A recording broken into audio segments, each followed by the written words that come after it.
Good afternoon. This is Aqua Loves Gardening, and this is me.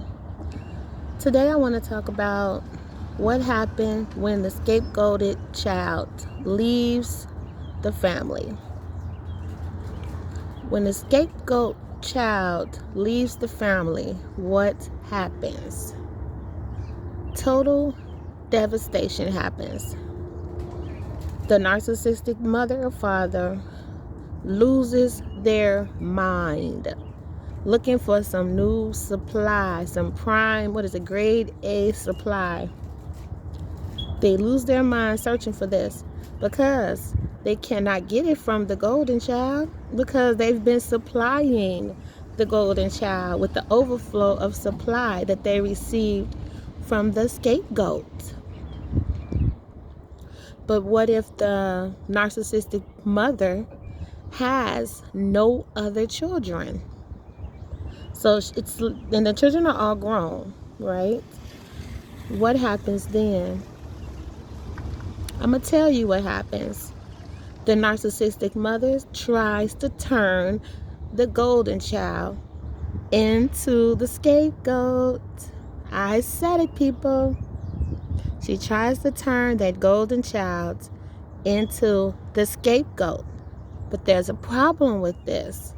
She's never taught the golden child how to deal with stress, anxiety, trouble, fatigue. She's never taught the golden child, how to stand on their own 2 feet, because they've all been leaning on the little scapegoated child. So now, because these narcissistic parents, as they get older, they're not getting as much supply as they once did from the outside world. They're not sexy no more. They're a little sexy, but they ain't getting it like they used to.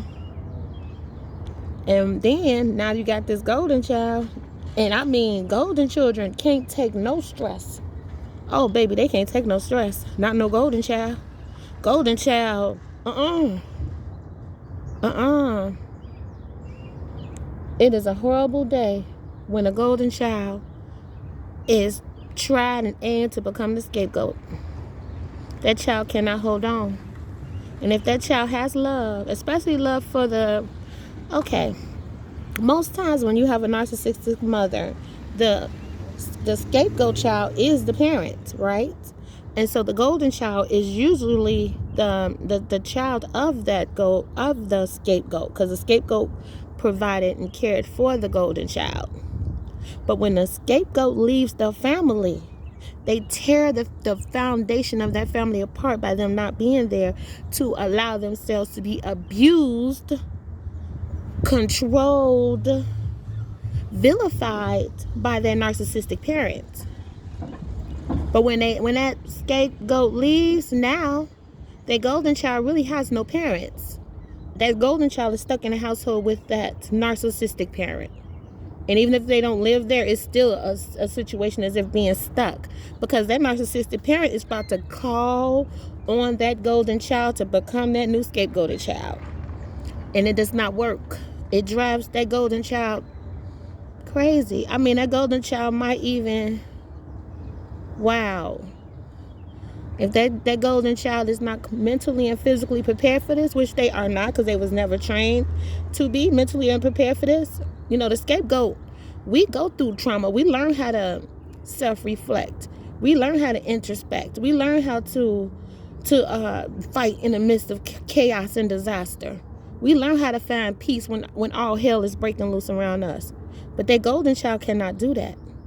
And a narcissistic parent cannot do that.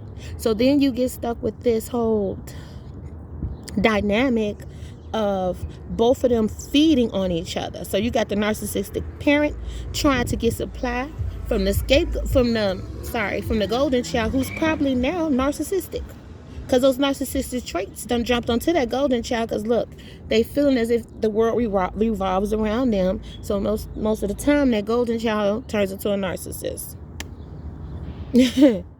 You got total chaos in that household.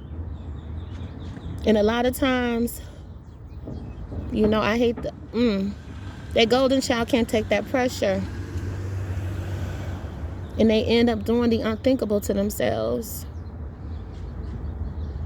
You know, my heart goes out to any and every golden child out here that has been put in a situation like this by these demented, disgusting, horrible, narcissistic parents, and felt like they just couldn't get out of it any other way.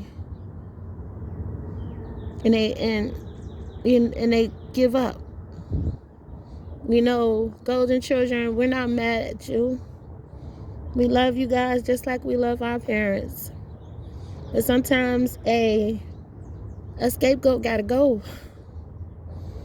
My heart bleeds for those golden children that turn into narcissists.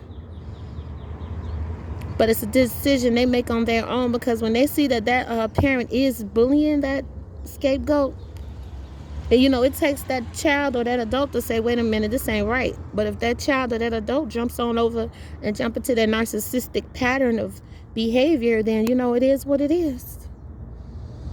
So yeah, this is Aqua Loves Gardening. A little talk about narcissistic family dynamic. I will see you guys in the next video.